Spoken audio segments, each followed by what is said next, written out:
യേശുക്രിസ്തുവിന്റെ 12 അപ്പോസ്തലന്മാരിൽ പ്രധാനനാണ് വിശുദ്ധ തോമസ് സ്ലീഹ ദിദിമോസ് എന്ന് അദ്ദേഹം അറിയപ്പെടുന്നു. തോമാസ്ലീഹയുമായി ബന്ധപ്പെട്ട ബൈബിൾ വാക്യങ്ങൾ. എന്റെ കർത്താവേ, എന്റെ ദൈവമേ. വിശുദ്ധ യോഹന്നാൻ 20:28. ദിദിമോസ് എന്ന തോമസ് അപ്പോൾ മറ്റു ശിഷ്യന്മാരോട് പറഞ്ഞു, അവനോടൊപ്പം നമുക്കും മരിക്കാൻ പോകാം. വിശുദ്ധ യോഹന്നാൻ 11:16. തോമസ് പറഞ്ഞു, കർത്താവേ, നീ എങ്ങോട്ട് പോകുമെന്ന് ഞങ്ങൾക്ക് അറിഞ്ഞുകൂടെ, പിന്നെ വഴി ഞങ്ങൾ എങ്ങനെ അറിയും? വിശുദ്ധ യോഹന്നാൻ 14:5. യേശുക്രിസ്തു നൽകിയ ലോകമെങ്ങും പോയി എല്ലാ സൃഷ്ടികളോടും സുവിശേഷം പ്രസംഗിക്കുവിൻ എന്ന ആഹ്വാനം ശിരസ വഹിച്ചുകൊണ്ട് വിശുദ്ധ തോമസ് സ്ലീഹ AD 52 ഇന്ത്യയിലെത്തുകയും കൊടുങ്ങല്ലൂരിൽ കപ്പലിറങ്ങുകയും ചെയ്തു. കേരളത്തിൽ പലയിടങ്ങളിലായി സുവിശേഷം പ്രസംഗിച്ച തോമസ് സ്ലീഹ പാലയൂർ, കൊടുങ്ങല്ലൂർ, പറവൂർ, കോക്കമംഗലം, നിരണം, നിലക്കൽ, കൊല്ലം എന്നീ സ്ഥലങ്ങളിലെ പള്ളികൾ തോമസ് സ്ലീഹ സ്ഥാപിച്ചതാണ് എന്നാണ് വിശ്വാസം. ഏഴേഴ് പള്ളികൾ എന്നാണ് അറിയപ്പെടുന്നത്. തിരുവിതാംകൂർ എന്ന പള്ളിയാണ് അരപ്പള്ളി. തോമസ്ലീഹയുടെ പാദസ്പർശനത്താൽ അനുഗ്രഹീതമായ വലിയൊരു തീർത്ഥാടന കേന്ദ്രമാണ് മലയാളം. കേരളത്തിലെ പ്രവർത്തനങ്ങൾക്ക് ശേഷം തമിഴ്നാട്ടിലേക്ക് യാത്ര തിരിച്ച അദ്ദേഹം അവിടെ സുവിശേഷം പ്രസംഗിച്ചു.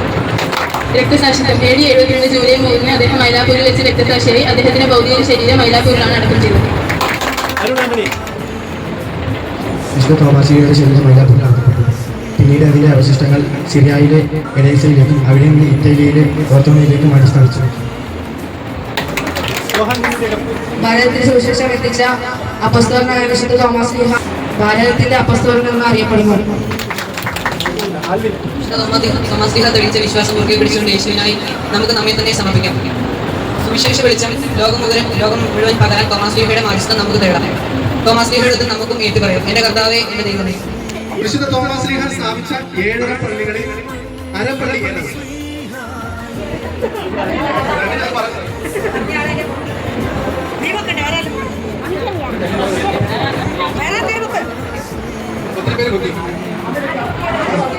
അച്ഛൻ പറയുന്ന ആദ്യം കൈകൊട്ടിയത് അലീന ജോലിയാണ്. തിരുവിതാംകൂർ അച്ഛൻ പറയും. അച്ഛൻ ഇനി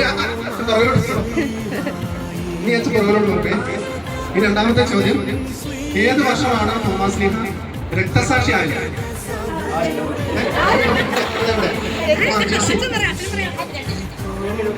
AD 72 AD 52 കേരളത്തിൽ വന്ന് 20 വർഷത്തിന് ശേഷം AD 72 തോമസ് സ്ലീഹ രക്തസാക്ഷിയായത്.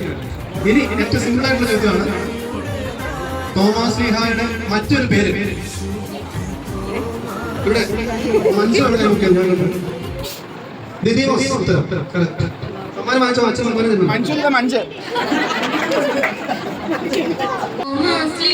കേരളത്തിൽ ക്രിസ്തു മതം കൊണ്ടുവന്നു. തോമാമതം എന്നതിനു പേര് വന്നു.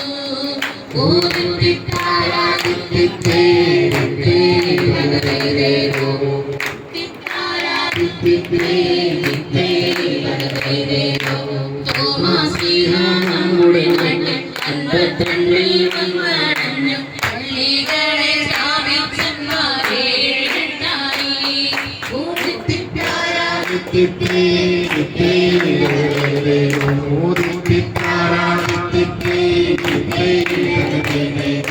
കൊടുങ്ങല്ലൂർ, പാലയൂർ, നിരണം, നിലയ്ക്കലും, കോട്ടയ്ക്കാവ്, കൊല്ലം, പിന്നെ കോതമംഗലം.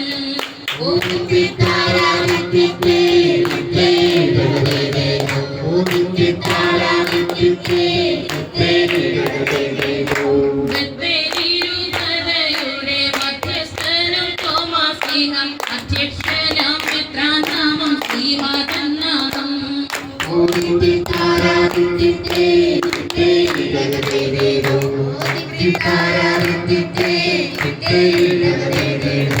തോമസ് സ്ലീഹ തന്മാധ്യസ്ഥം യാചിച്ചിടാം എന്നും എന്നും. തോമസ് സ്ലീഹ നമുക്കെന്നും പിതാവു തന്നെ.